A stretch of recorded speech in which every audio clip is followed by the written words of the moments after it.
So I'm beginning to think that my favorite part of this podcast is opening and pouring the beer. It's a great component.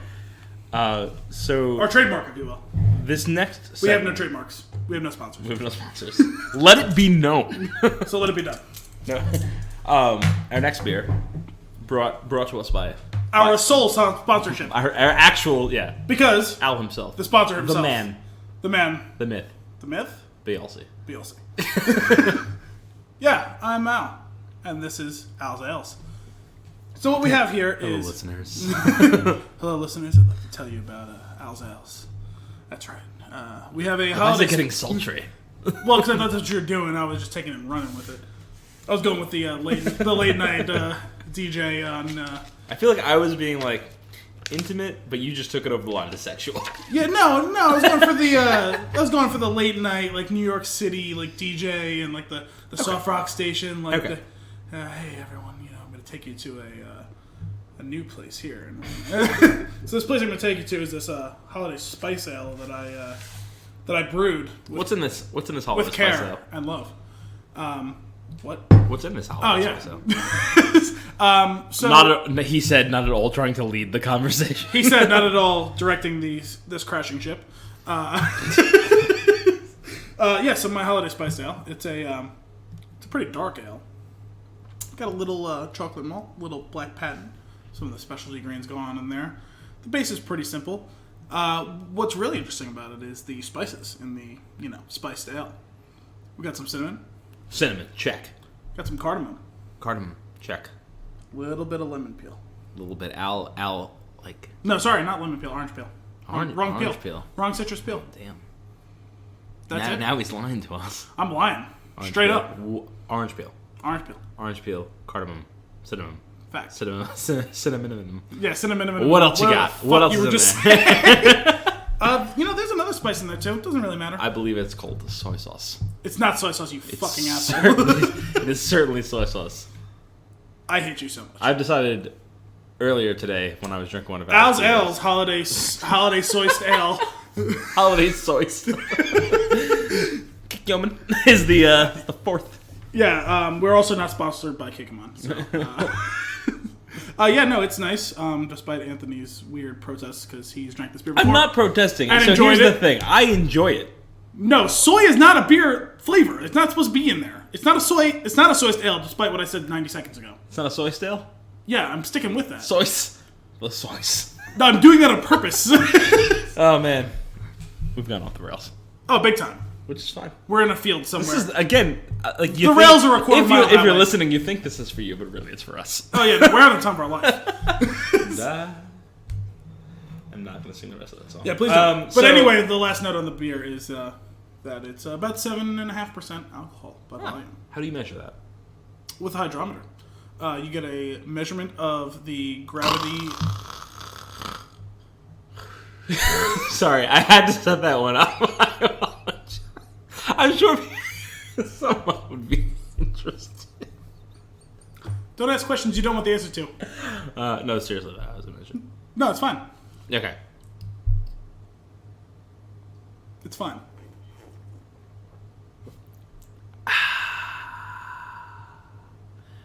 Hydrometer? Is that what you said?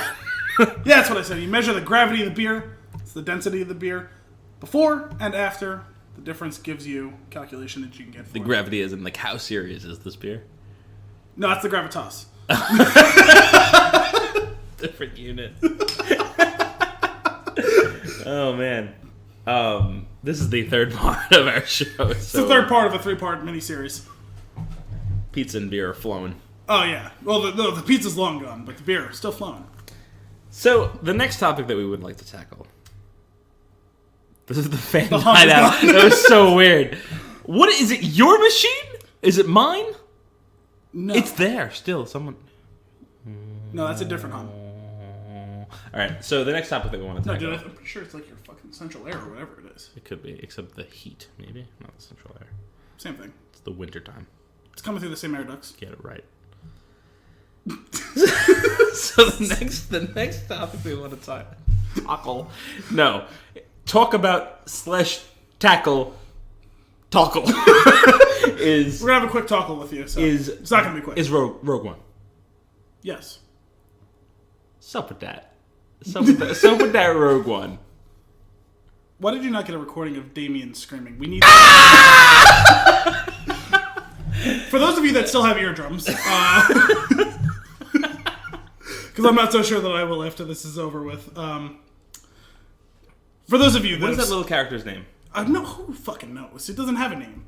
It doesn't matter. It's that guy. Yeah, for those of you who don't know, who may not have seen the Rogue One movie, where the fuck are you listening to us right now? For those of you that Get out. Those of you that have and have good common sense, there's a small character, little alien who is in one of the battles in Rogue One, and QB. Is that really his name? There he is. He has it. I mean, of course, he has a name. They always do a good job of getting ridiculous names to ridiculous. He's got more hair than he has stature. It's quite fantastic. So after we watched Rogue One on the premiere, Anthony's friend Damien tried to replicate the sound of this small alien. There's this one scene that just stuck out with the three of us, and thank God it did, because middle of a firefight. If you're not paying attention, I feel like it would just go by the wayside. Oh, absolutely. But there's this little tiny character, Weetief QB, who played Star Wars regular Warwick Davis. Weetief is another member of Saw Gerrera's team and plays a major part in a scene where they do a surprise attack in Jeddah City on an Empire tank squad. Now he's like this little itty bitty guy. Because it's Warwick Davis and he plays all the little itty bitty aliens. And there's this, they're setting up this scene where they're about to attack, and the camera, the shit starts to hit the fan, right? It's middle of a firefight, it starts to go guns down, blazing, things are going nuts. Camera cuts to this little guy, and he just throws his head back and opens his mouth. Guttural scream and and we're cracking up during the movie, and then after the movie's done and we're leaving, Anthony's friend Damien decides to do his best impression of this. Spot on, and he just lets go this roar in the middle of the parking lot at 12:30 at night, which I feel like only the three of us understood. Oh, definitely. Yeah, no, because his wife and Kim had no idea what he was doing. Even though all five of us saw the movie together. I feel like if people listen to this, at least one person will be on the same level as us, and will be enjoying the hell out of it. Yeah, someone is pissing their pants right now while they're listening to this. But overall, I thought Rogue One was a good movie. Oh, absolutely. I do not think that it was as great as the reviews made it out to be. See, I don't know about that. Some of the reviews were kind of mixed, which I didn't understand. There were some people who flat out didn't like it. And you see the word fan service thrown around, 2 words, fan service thrown around, the phrase fan service thrown around. 1 word. The collection of words and letters and alphanumeric characters, fan service. thrown around. Thrown about. And I don't get it. I understand the kind of core concept behind it, unlike Archer. And I don't think it has to be the absolute negative that it's typically using. When someone uses that term, it's meant to be a demerit to whatever medium you're talking about, and I don't get that because at the heart of it, all entertainment is supposed to be servicing your fans. So the line that you have to walk is when the fan service is used as a manipulative device, as opposed to satisfying the core demand of any medium of entertainment. Entertaining your fans. So I didn't have a problem with the quote-unquote fan servicey moments of that movie. I thought it all served a greater purpose of making this movie which people wanted to see. And it's not something that was done manipulatively, which I think would be a fair criticism in the days of the prequel movies coming out, because we kind of had that perception that Lucas lost touch with his audience, right? It's why those movies ultimately didn't work. It's why The Force Awakens and Rogue One, I think, did work, because you did get back in touch with what the people wanted. All right, but what I'm saying, I felt like there was people were all over this movie. I feel like I feel like it was talked about too highly, and I don't think that I thought the movie was by good. who though? I guess just general people that I speak to that are on the same level as me with liking and disliking movies. But you like, and also I like the movie. I don't think that it deserves incredible praise.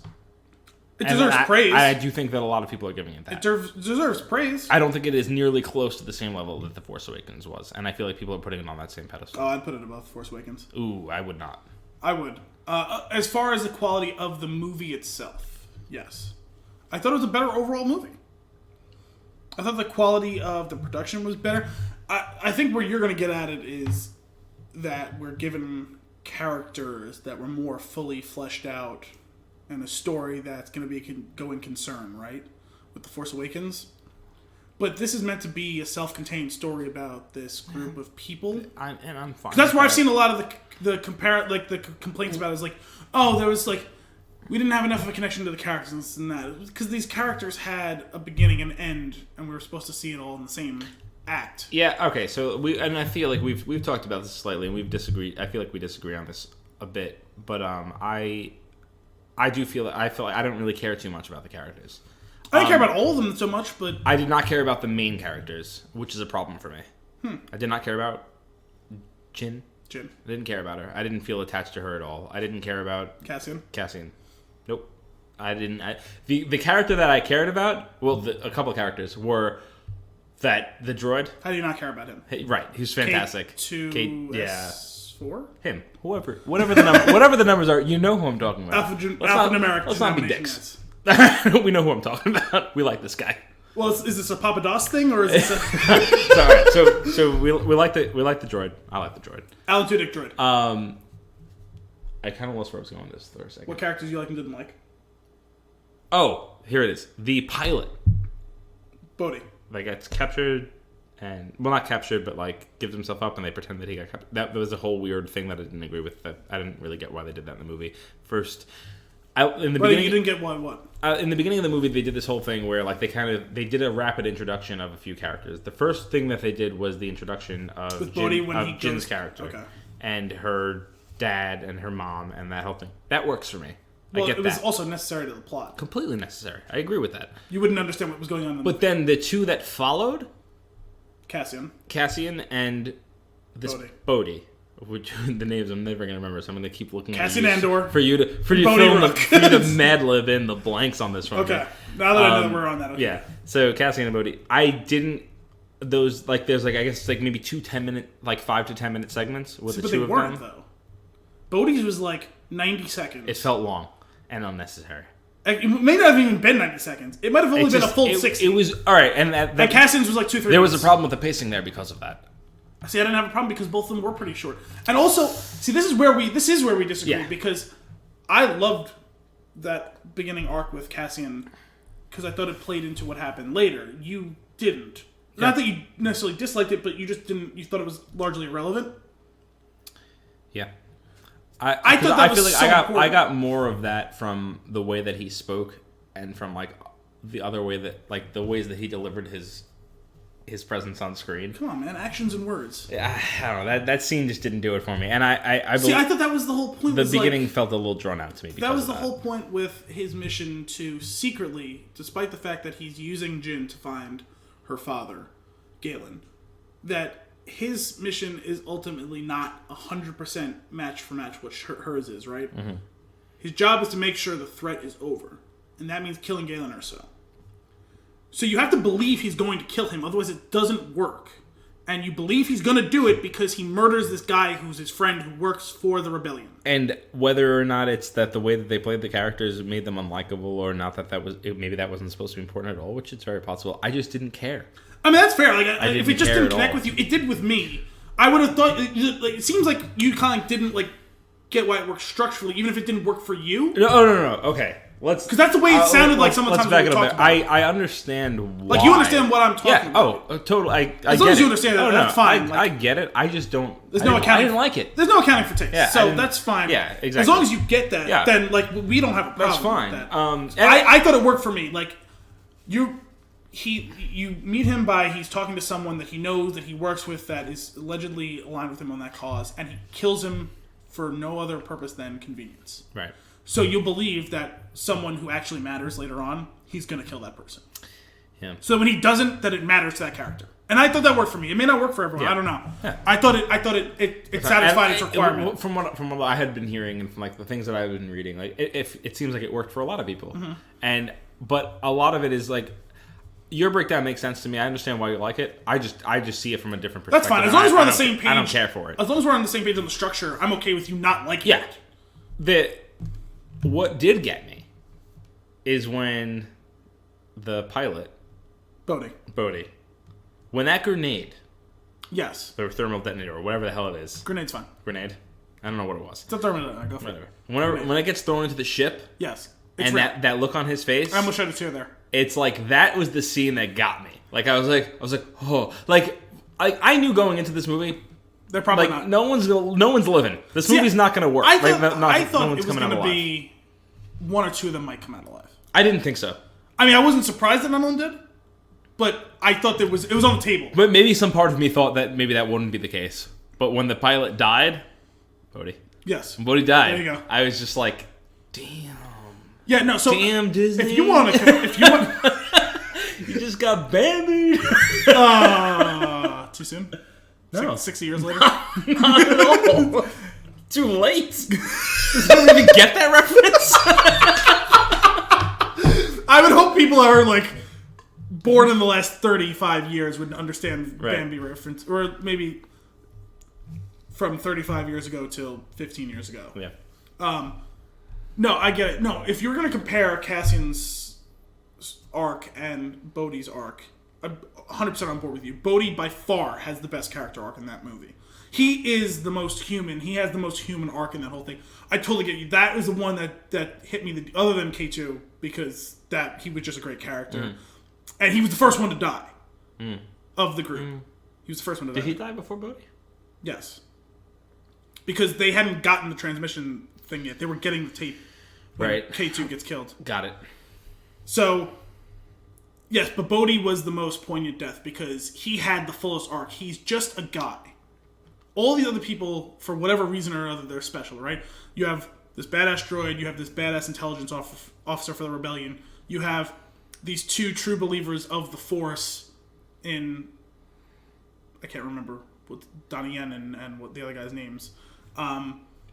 They're all people that you're supposed to like believe in them being part of the rebellion. They're the true like paragons of their role, right? Like Bodhi is just a guy who is possessed of a guilty conscience.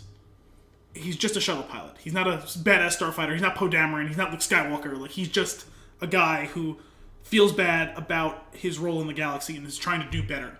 And he's like, okay, I'll just go deliver this message for Galen Erso. It's going to be easy to do. And he goes and delivers the message, and then he gets tortured. And then he gets tortured some more. And he gets blackbagged in the V for Vendetta sense. And he gets discarded, and he has to claim back his sanity. He's completely insane. And then he gets back his sanity, and he's scared, and he's shaken, and he completely commits himself to this cause. And he just does his job. He just does his job. He flies them. He saves them. He uses his knowledge. And then he's just this guy who's supposed to be flying freighters around, and he's running in the middle of a fucking war zone, plugging in this communication uplink, and inspiring these other men, these soldiers who were true believers of the cause, and they're shook, and they're completely shell-shocked, and they can't do their job. And he's the one giving them the rallying call, and then he's repaid for all of that with an ignominious end as the grenade blows up his shuttle. Right. So... And here maybe this is the problem that I have with it. So like in the Star Wars, the main saga, there's like these characters that are front and center, and they are special people. Yes, they're the avatars of the galaxy. They're so special, right? Going into this movie, I knew that like the idea, like none of these people are the special character. But right? Some of them were not to the same extent. Yeah, but they're B-listers. I think that's part where maybe where it started to where it got weird for me, like. Bodhi, like character like that, like they. See, that's the thing. Even the little dude, even the little screaming dude. What's his name? Screaming dude. What's his name? I honestly. Wee Teeth QB. Yeah, that one. If that's how you say it, sure. Even him, like I don't know, like it's just like there's these people that are fighting this war, and you get like this, like, oh yeah, this terrible shit is happening, right? And like there's these like these real life people that are losing their lives and fighting. Like that's like the idea, right? It's a real war. Yeah. And you don't with the fantasy and the mysticism of like the main saga, you don't get that feeling, and that's what this movie brings. Yes. Which is great, yes. and I love that part. And they told you that on the front end. That this is what they were doing. Sure, and I love that part, but I feel like they were. I don't know if maybe it was they were trying to do more with the Jin and Cassian. Yes. Cassian characters, where they were trying to make them like obviously like the movie needs a lead, right? Or it needs lead characters, and like that's like the story like like it focuses around them. But like the what I'm more interested is the overall point of the story, and I guess like it probably wouldn't hold together if there wasn't a lead. I'm sure. I mean, there has to be someone, right? But it just. I don't know if it was their delivery or if it was the way that the characters were written. I just didn't care about those characters. I mean, I can get if you didn't love Felicity Jones's portrayal of Jin, I can get it. Like I thought she was adequate. I didn't think she was special. Right. I thought she came to work and did her job. She did a good job. Sure. Like the character was real. She was believable to me. She wasn't special. She wasn't very okay. Well, maybe that's the problem, right? Is I didn't think that there needed to be like this special character, but there wasn't. But it's almost like they were trying to make her this special character, make her so important, and to a degree, she was important in certain ways. Well, it just didn't sit right. She was. I can't like pinpoint exactly what it is. They wove a very widespread web, and she was the glue that held it all together. Right? It's her father. Right. It's the classic story of atoning for the sins of the father. And she is in that role of doing the atonement, right?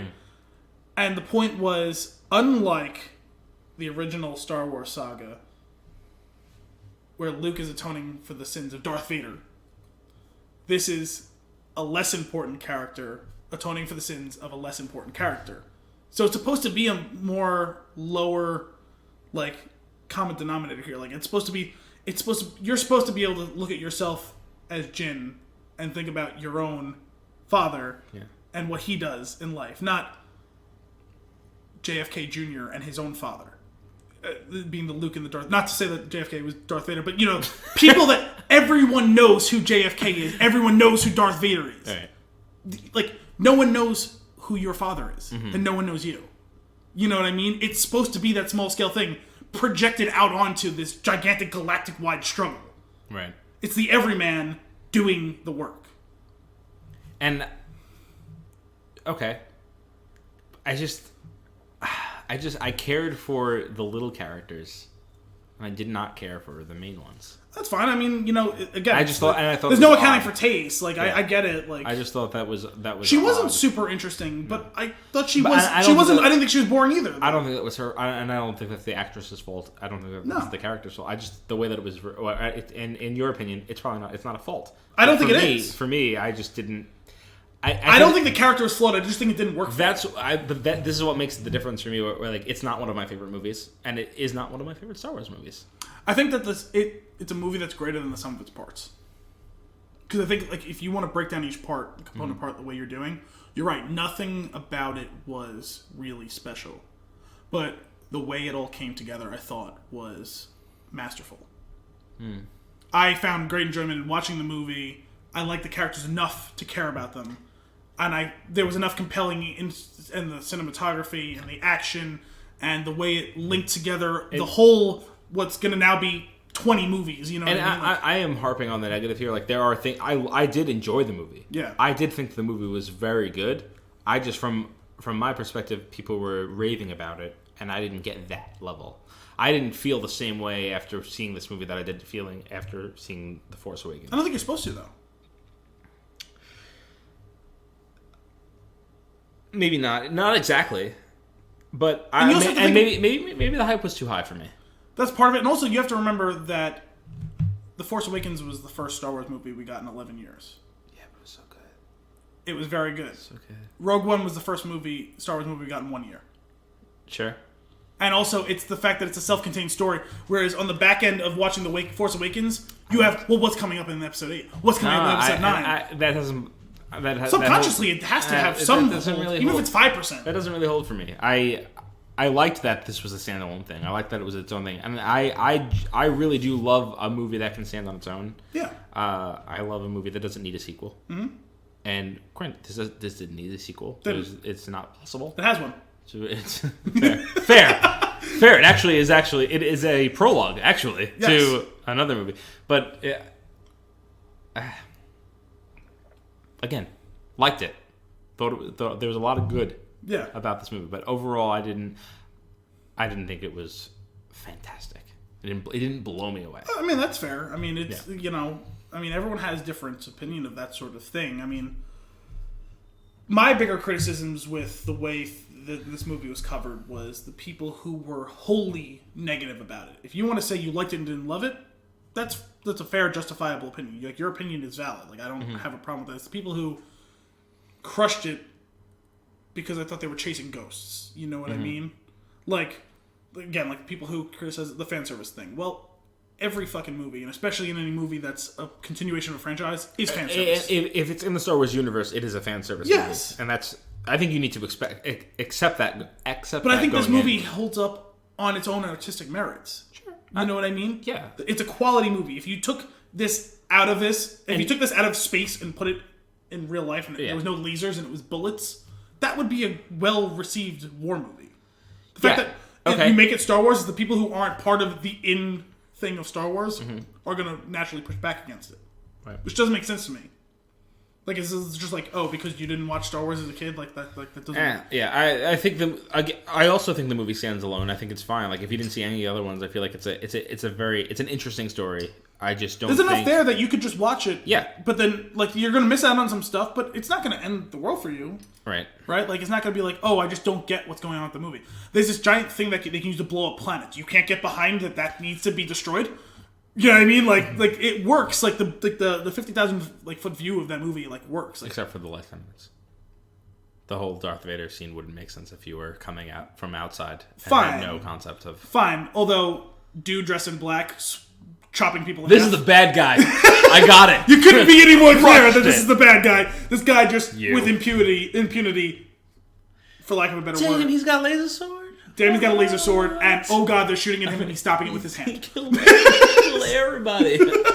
Imagine you saw the terror? Really, for that alone, it made me fear Darth Vader again. And it's a success. I agree with that. What if, I'm thinking about this from the outsider's, if there was a person that didn't see any Star Wars film, right, knows absolutely nothing, which it's crazy. I feel like it just doesn't happen now because it's such a staple in pop culture. It knows nothing about this movie, goes in and goes to watch this movie and watches it. What a downer! Damn! Everybody dies! Yeah. Spoiler alert! Let me tell you something. Let me tell you about something that happened in the late 70s. We're going to put on a movie for you right after this one. That's really funny. You like that and you thought it was a downer? No, don't you bring that in here. That is made for later in the, spoiler alert, wild...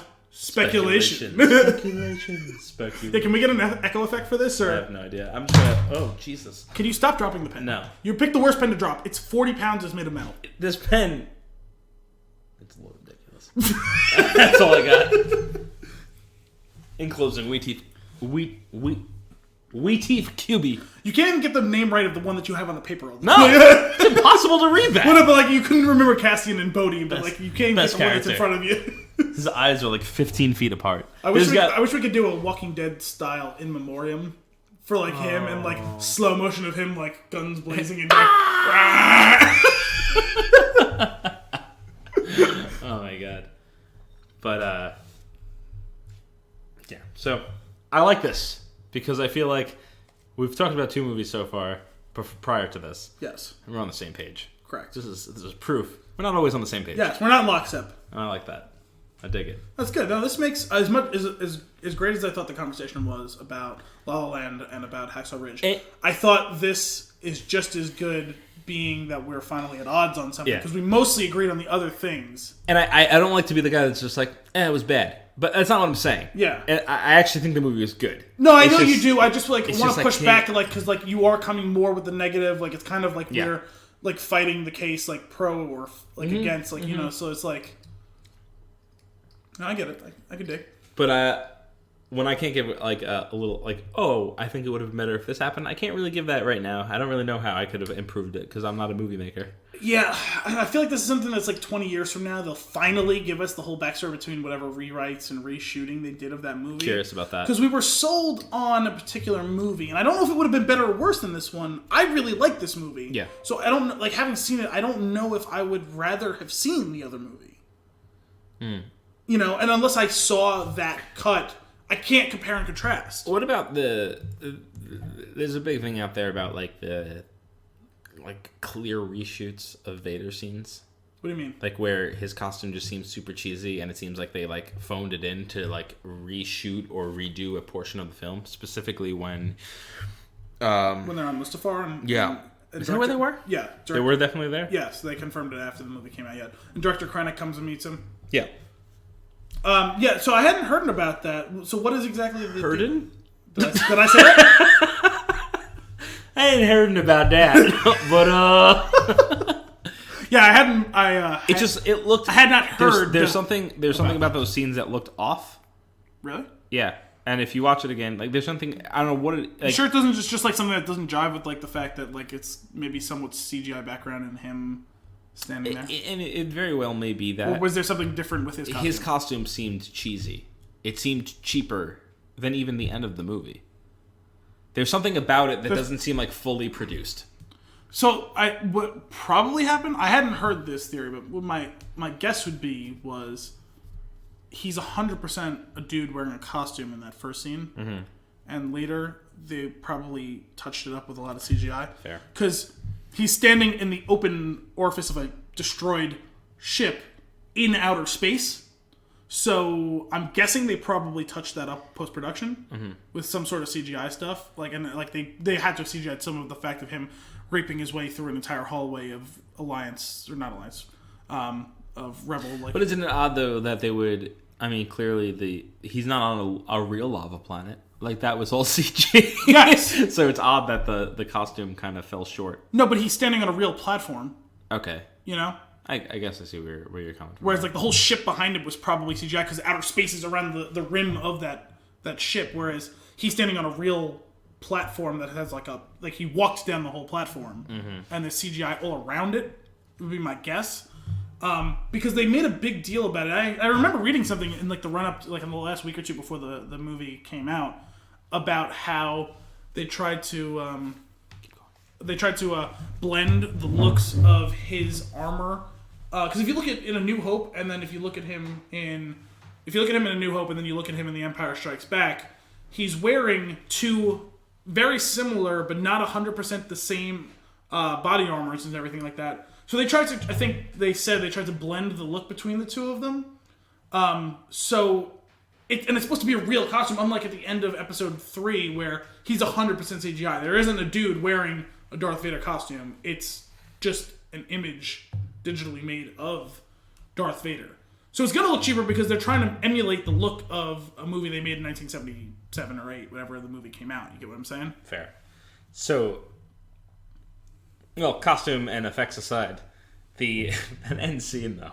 Oh, so did you know there was this thing on Twitter, right? What? It was hashtag that last scene though. Oh, really? Yes, going around that. So you remember that podcast I sent you in the week before? Freddie Prinze Jr. and Nina Hassan from ESPN were doing this podcast talking about that. They haven't released the one yet. They were talking about they were doing it afterwards.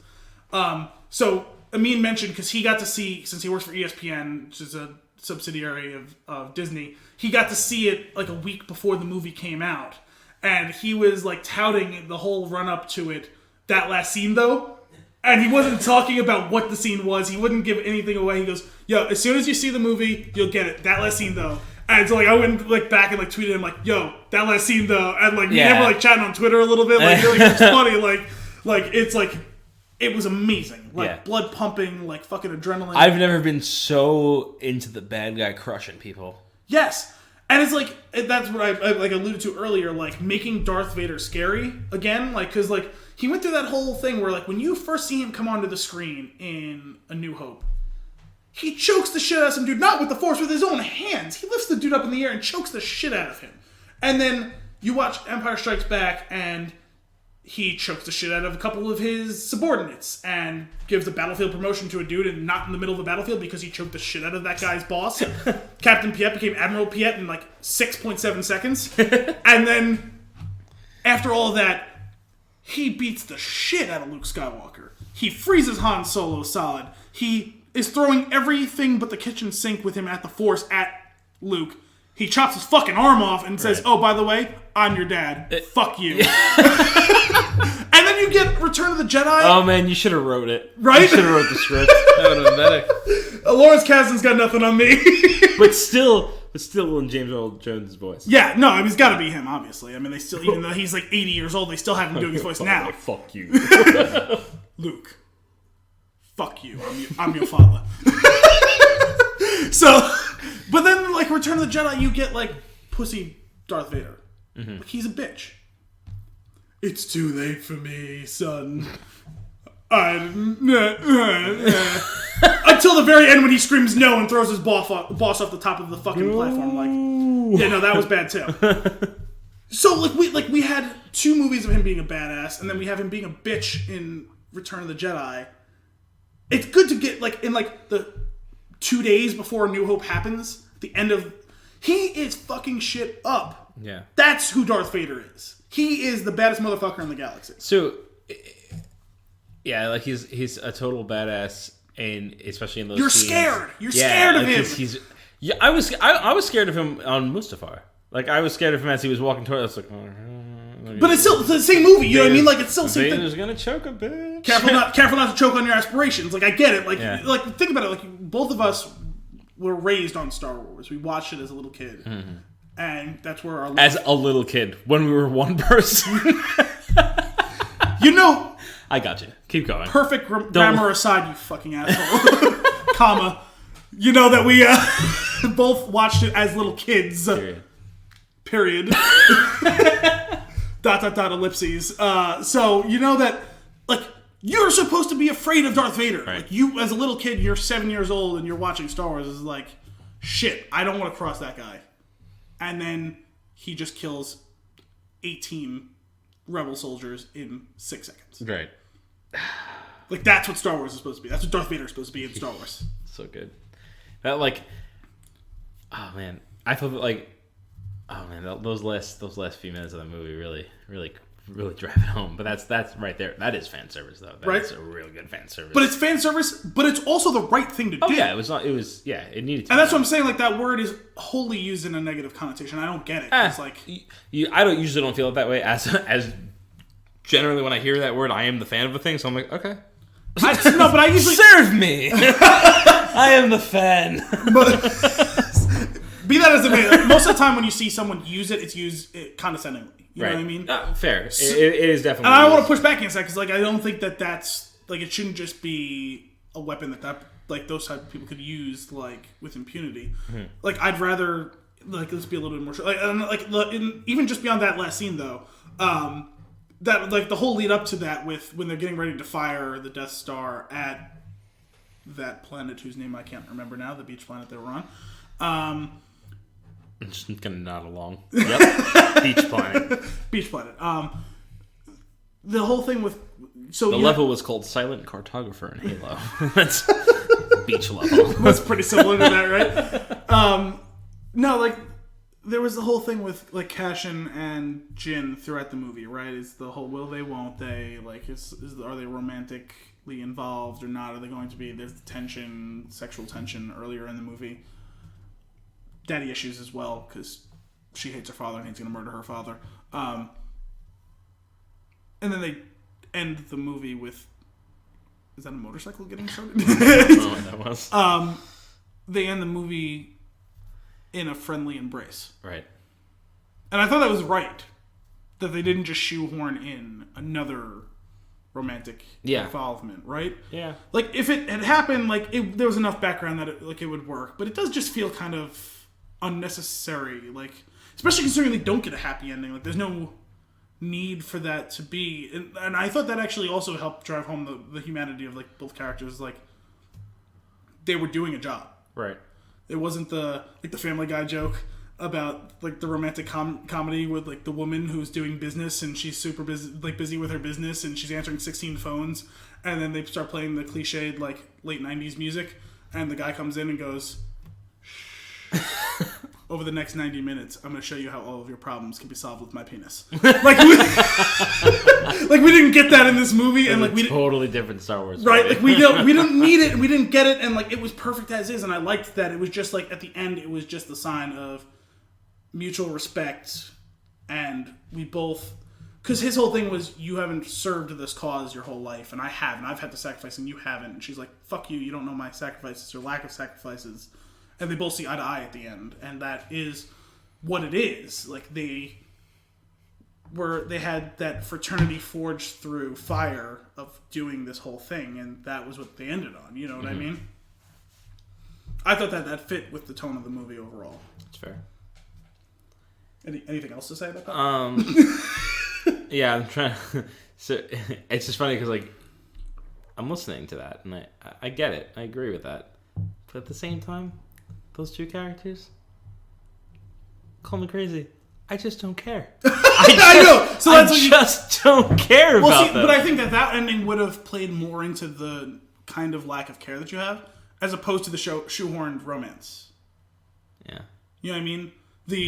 They were both technically adequate at what they did, and they got the job done, and it ended with them with the mutual respect. Would have been a better ending for that story for you, who hasn't 100% bought in on them, as opposed to just and they end up with a kiss, and then, you know what I mean, like that's what it is. Like, yeah. Well, yeah, a kiss would have been odd.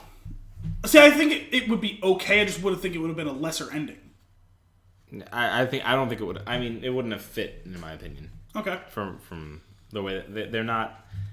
Yeah, I didn't get that vibe. I kind of like. There's a part of me that wanted that to be the vibe that you got from the two characters, because you're programmed to like assume that the male role and the male lead and the female lead are going to get together at some point in the movie, but it would not have worked with them. If what's the droid's name? K2. If him and the pilot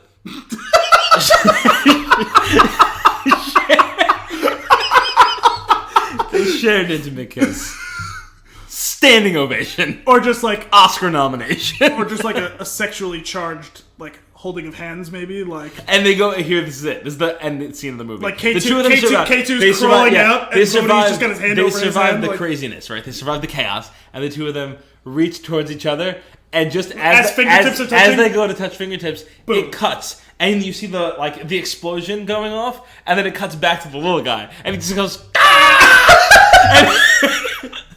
oh man, that becomes my favorite movie of all time. Now that's fan service. Particularly this fan. It's like that's a movie that reaches out to one guy. This guy. This guy who just came up with it. 4 stars. Oscar nomination. Dig it. Oh man. So in closing on Rogue One specifically, okay, good movie in my opinion. Great movie in yours? Yes. Agree to disagree. All right. Leading into normal segue. What the fuck was that? Segue music. Like elevator music? Like, yeah, is it was that weird. The loading screen is what's going on. We went up a level. So we went up a level with that last.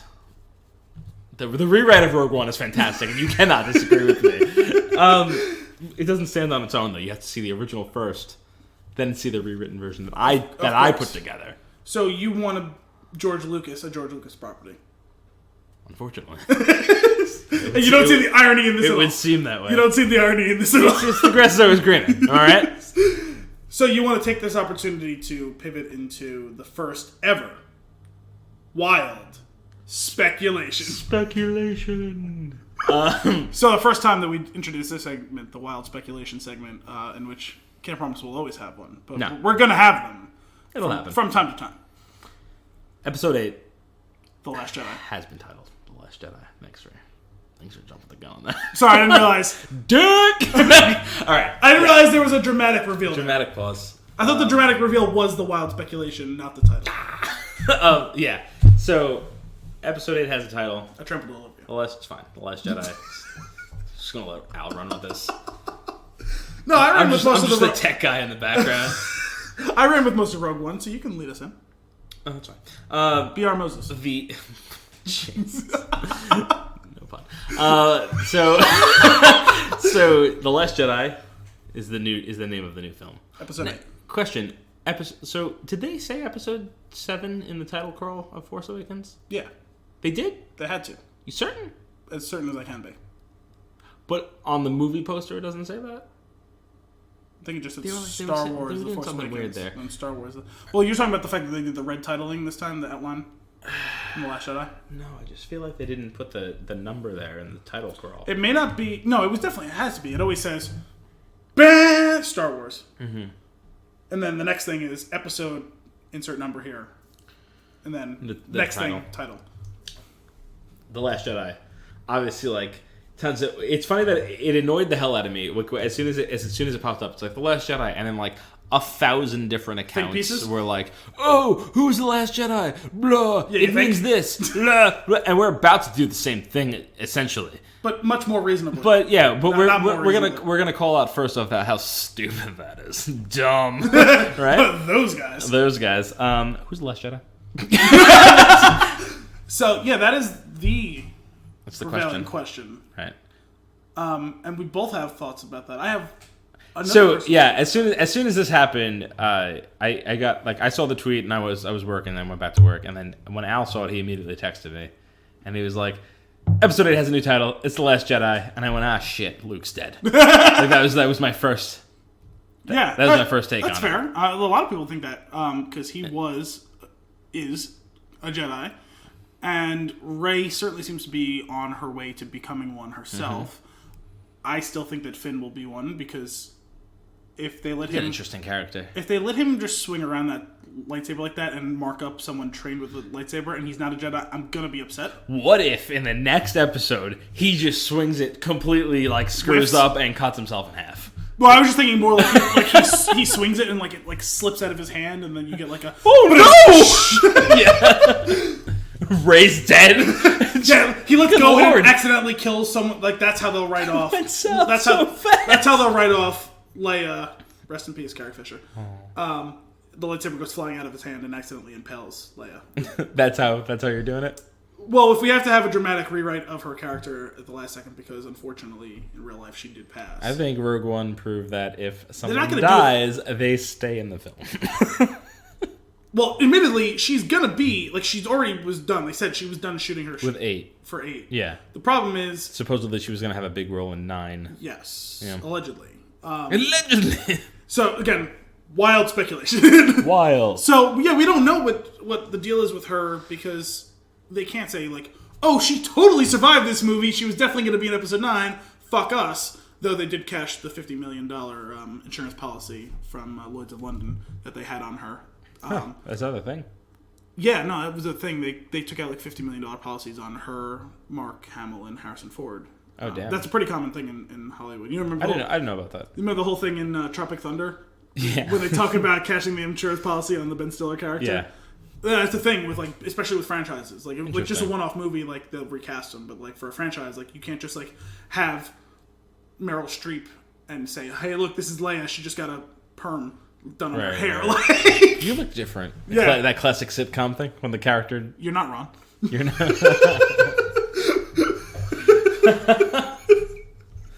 Yeah. So she was done shooting her scenes for this. It seems more than likely that Leia was supposed to survive. So they're not just gonna do. They can't wholly do the thing with Rogue One where they do the CGI of her face, right? Sure. But I don't think they can also. They can. They can't. For one scene to kill her off, yes, but they can't do it for a movie. Peter Cushing's been dead for 20 years. That's why they could do it for Rogue One for Grand Moff Tarkin. They can't do it for Carrie Fisher. She died a month ago. You know what I mean? You can't do that for movies coming out in 2 years. You can't do that. They did the thing for Paul Walker, but it was just to get a scene of him driving away. You know what I mean? Yeah, that scene was rough. I didn't see it. I didn't watch those movies, but they have to come up. They can't just kill her off in a shuttle that explodes in the distance, right? Yeah. Like it's like they do that. Like she's like going off somewhere and they blow it up, and as the viewer, Leia was on there. Not relevant at all. Why did they do that? Oh no, Leia was on that shuttle. yeah. Oh, that's why this matters. It explodes. It's like there was like some sort of engine failure, and they like cut to like break the fourth wall. Yeah, shit happens. Like this. Like everything seems so planned out. Things go wrong. Yeah, we only have like 50 soldiers and like 6 engineers, and like a bunch of them died the other day. Like like that other shuttle that got blown out of the sky, that was all the droids and the engineers. We don't have people to fix our shuttles anymore. Like, no, you can't do that in Star Wars. Like that can't be the crux of the multi-billion-dollar franchise, right? So yeah, I'm curious what they'll do with her like going forward. But more to the point of the whole Last Jedi thing, I think there's a lot of people just saying, "Oh, Rey's going to be the Last Jedi because Luke died." That's the obvious one, right? Like that's but the I think obvious thought. It's like it's too obvious to the point of being Right. like offensive. Yeah, slap in the face. I think a better question or like to ask about like whether or not this will be it is, well, Luke is going to be the heavy focus of this movie. He was in the other movie for 90 seconds. Mm-hmm. He was the last of the Jedi. Mm-hmm. We're going to focus on the Last Jedi until we get a new Jedi. Right. What are your thoughts on that? I feel like it's funny. I feel like the title implies that it's Rey. That's just like my first glance. Okay. The obvious thing would be like, oh yeah, we need a new Jedi because the shit's going down. New Jedi's probably Rey. Whatever. You brought up an interesting point to me earlier today. I don't want to get to that yet. I want you to answer the question I asked. And what do I think about it being Luke? Like, oh, the focus is on Luke, who was the Last Jedi. I don't think that that's going to be the case. Because I think from what I understand, going into this endeavor with the 3 new movies is like the old characters were going to be like we're going to shepherd in this new generation of characters. Yes. I don't think that he's going to have that big of a part. I think he's going to have a Han Solo-esque part where he is important, but not too on screen. And I don't think that he's like what the point of the Last Jedi is. Okay. Now, so what did you think before we start talking about this? What was your biggest thing with it? It wasn't just that he's going to die and raise the Last Jedi, right? Like, what was your kind of? I mean, it kind of was to the point where like they're doing a lot of like mirroring of what already happened. Okay. And I just like classic Ben sacrificed himself. Oh, Luke will sacrifice like something along those lines. Where, like, and then she becomes the end. She's it. Okay. And she's going to be the one that has to that needs to try and make sure that like this light side stays afloat. Yeah. Type thing. I get what you're saying about that. Although I feel like the Obi-Wan sacrifice thing was Han. Like we don't need to have another one. Maybe. So before I get to what I think it is, which, spoiler alert, it's not super exciting, but I think has a real chance of being what they're referring to in that. I do have an alternative theory that someone else I talked to proposed to me, and I hadn't thought about that. I ultimately don't think that it is this, but I do think it was an interesting thing to think about, talk about maybe. That Luke is the last Jedi, but extrapolating upon that, he's the last Jedi because Rey is ultimately going to reject Luke's philosophy. And the Jedi, quote unquote, will become something new. Interesting. That she won't be a Jedi in the sense of the Old Republic's Jedi. She'll be something different and new because the old way of thinking was cast aside with the casting down of the Republic and becoming the Empire. Order 66 eliminating all the Jedi. And even Luke falling from grace to a certain extent. Not that he became a Sith, obviously, but he kind of went the way of Yoda and Obi-Wan going into exile when he failed, which, when you think about it, is kind of weak, right? Like, you met some adversity and then you just decide you're going to go hide off. Not quite do the whole samurai kill yourself thing, but like, you're just going to go away. You know what I mean? Mm-hmm. I do think that's kind of an interesting thing, like, the Jedi will become something new, especially when you consider I guess there is a nugget of something that could be real there, because Kylo Ren, despite exhibiting a lot of the traits of the Sith, is not a Sith, right? We don't call him Lord Ren. Right. He has an affinity for the dark side of the Force. He has a red lightsaber from the bastardization of the Kyber crystal. Like, but he isn't actually a Sith, despite adhering to those powers and kind of the similar doctrine. There's no rule of two thing with him. Like, he is his own thing right now. There's kind of the rule, too, with the Snoke. But he's not Lord Snoke. Snoke is a Force-sensitive person, but he's not a Sith Lord. He's never referred to as that. Yeah, well, we don't know, but yeah. Well, neither of them has... He's Kylo Ren. Kylo is his honorific title where Lord would be, but it's because he's the head of the Knights of Ren. Mm-hmm. But there was no Sith Knights. And those guys may be Force-sensitive, but when you see the brief scene of the Knights of Ren, none of them has a lightsaber. Right. So, I think he is something else. So she could be something else, too. If the Force... But are you saying, like, both sides are evolving in a weird way? Yes. That the Force awakening is corresponding with a new version of the traditional Force light versus dark, not being Sith and Jedi, but something different. That was kind of what this guy, Rob, that I was talking to, that was his hypothesis. Interesting.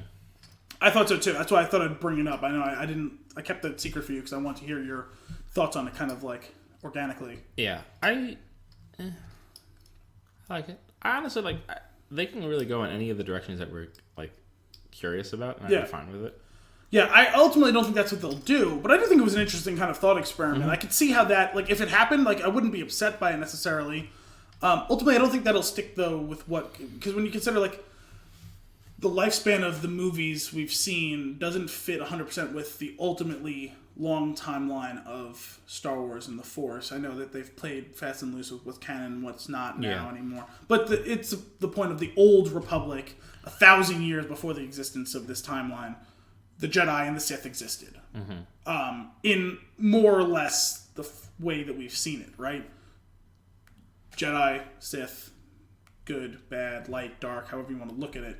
There's a certain set of rules, a certain playbook they all play off of, kind of.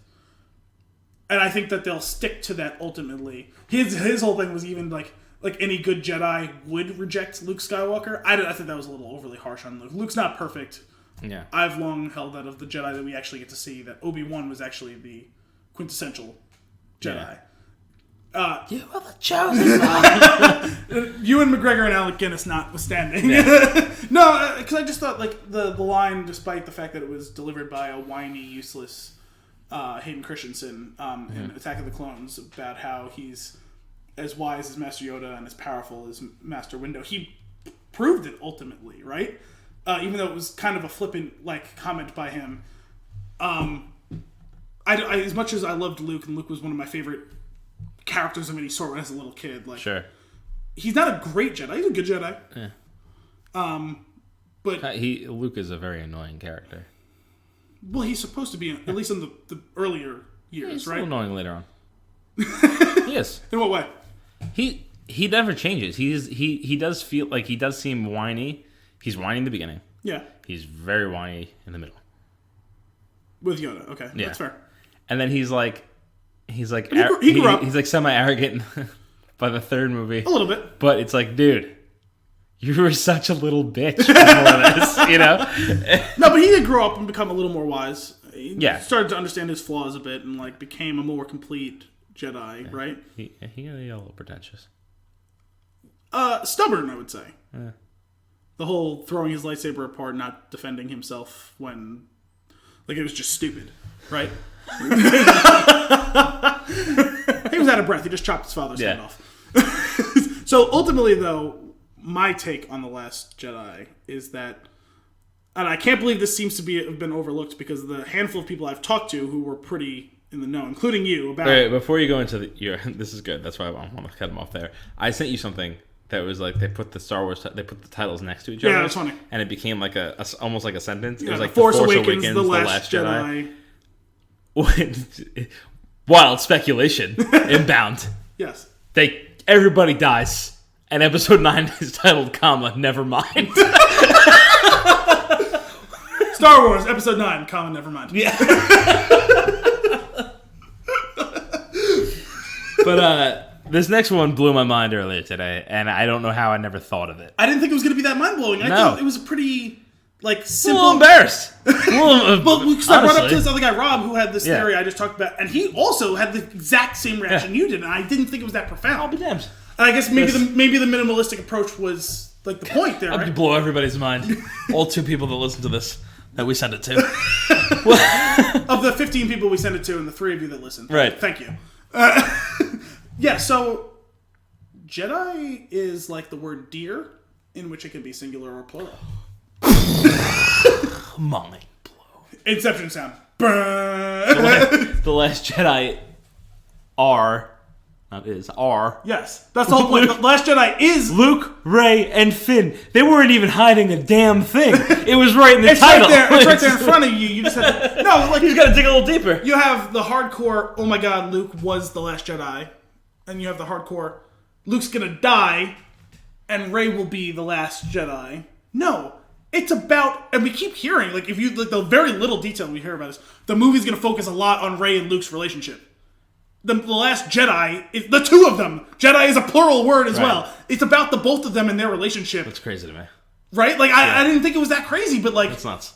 No, it's not. That's not nuts. That's not crazy. What's crazy is that you didn't think of it. Yeah, and that's what I was surprised at how like profoundly like you and like this guy Rob were like surprised by it because like I thought it was right there in front of us. Like you know what I mean? Like it is such a simple Isn't it though? type thing. Oh my god. That one got me. I was like, oh. And like it makes sense, right? You wouldn't say Jedis. Yes, you wouldn't. Duh. You wouldn't say Chinese's. Right. Oh my god. Tropic Thunder for the you that don't know. Also, fuck you and look it up. That's gonna be my thing. I've decided now that's gonna be my common thread. Look it up. If you don't get it, fuck you, look it up. You got the Googles. The Googs. Yeah, so The Last Jedis. Yeah, the Last Jedi. I think that's where we got to look for this. Is like, I think the 2 of them in the way that the Luke Yoda relationship, even more so. I think because I really hope they stick away from like the whole Empire storyline. But I think ultimately, unlike where you have an issue bringing the puppet character that is Yoda out of the swamp, I think Luke will leave his seclusion with Rey, and the 2 of them are going to fuck shit up. And they're going to bring balance to the Force, hardcore Jedi style. So we're not bringing us to the swamp. We're bringing the swamp to them. Got it. Anyway, I think to note here that is people are going a little overboard. Yes. Like 3 words released. Let's just comment the fuck down. Well, that was the point I was making to you earlier this week, was like, I feel like we have less information at this stage in the game than we did with The Force Awakens. So people are getting a little cabin fever, like, that's fine. Trying to talk about the one iota of information we have. Yeah, I'm okay with waiting though. Like I have a different perspective on it. Like I don't need so much information about the movie. I actually don't like when there's too much given to me. I agree with that part. I just think that we haven't even come close to reaching that point. Sure. I mean, like, the Force Awakens was done, like, really well. Yes. Like, the way that the messaging around the movie and I felt a lot of the same way at the time of that, like, when are you going to give us a little bit more? And they never failed. They kept doing it. But I don't know that it's... Was it that far in advance, like, compared to what we are now? I don't remember. I don't think it was. I think I'm a little skewed, my timeline. It's possible, but I remember one of the really big trailers coming out, and the big deal was that it was playing during halftime of one of the football games on ESPN. And, well, the big thing... So was that in the fall then, before the movie came out? It wasn't just... maybe it was. The thing was, what was more important... It had to be. Because what was more important about that, it wasn't just that the trailer was debuting like at that halftime. When the trailer ended, the tickets went on sale. Yes. That was crazy. Like, that was cool. That was a fun event to be a part of. Okay, so that's what I'm... So then I'll walk back from that a little bit then, because the whole point was, like, I couldn't remember if it was the Super Bowl. Like, if it was a commercial that aired during the Super Bowl. No, it wasn't during the Super Bowl. Okay, so then I'll walk it back some. Like, we were probably at the same place. It was like a Monday Night Football or something like that. Yeah, so it must have been... Well, ESPN has Monday Night Football, and ESPN is owned by Disney, and Disney owns Star Wars. So, like that's the whole... So it had to be the fall. So, yeah, so it must have been September, October then. Right. We still had more information before that big trailer. We had a teaser. We had one teaser trailer. But the teaser wasn't that long before it. It was a bit. Was it? It was in, like, July. Okay. But we still had a little bit of information, though. I don't know. More than a time. Well, people were like also like actively like super seeking it out. Like there was. It's true. There were some leaks and stuff. It was like they were like, oh, like these people are meeting. Oh, they're doing a read of the script. Like that's cool. We're not getting that stuff. Yes. It doesn't matter because it really doesn't matter. That's true. You're not going to get the picture of everyone sitting around the table with J.J. Abrams. Right. Because we're past that. But Harvey Dent. No, we're past that. Can we trust him? Yeah, that's another inside joke. Fuck you.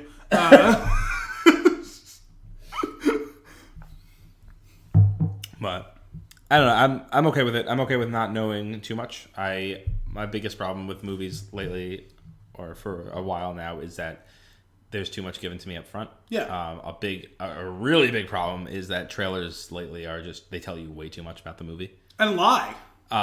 Yeah, that's annoying too. Yeah. Like the scene won't be in the actual. Although film. with the Rogue One thing, I guess they kind of get a little bit of a pass because they reshot it, and that was the reason that happened. But there's a lot of times where like, you get like a certain thing with like Step Brothers, and like there's like one of the funniest lines of the trailer that doesn't even end up being in the movie. Well, one of the new things is that like in Fast and Furious, like they give you the, I think so. Well, in Fast and Furious, they give you the like the biggest like stunt that happens. There is now in the trailer. Oh, okay. I don't understand why they they do that. I can do without that. Well, you could kind of get that a little bit with like Star Wars, like a thing with like the Millennium Falcon, like doing its whole flip thing and like on Jakku, like that was a big deal. Like, oh, we see the Millennium Falcon. You know, it was cool. It didn't mean anything for the him plot. igniting the thing, like the first time we see him ignite like the lightsaber. You know what I mean? Like, really cool. Doesn't do anything for the plot. Like it's okay. They're really cool teasers that get you amped up for the movie, and that all of those little clips are fan service. So you're saying that a big stunt in the Fast and the Furious has more weight in the trailer because there is no plot. Yeah, that's exactly what I'm saying. That's like the whole movie is centered around like the crazy thing that's going to happen in that movie. When you know the whole thing. So if you spoil all the stunts, there's no point in seeing them. What's the point? That's fair. He said right before he bought tickets. But either way, super thrilled. Episode 8 will be out later this year. Yes. And I'm always going to love Star Wars. Literally cannot wait. But I'm okay with waiting. You're gonna have to put up with me for the next 11 months. Yeah, I'm okay. I'm okay with them not giving up too much. You're gonna have to put up with me. Too much of it. Yeah, the biggest problem right now is forget the fact that you're getting married later this year, and you're gonna have to put up with Kim who just walked in.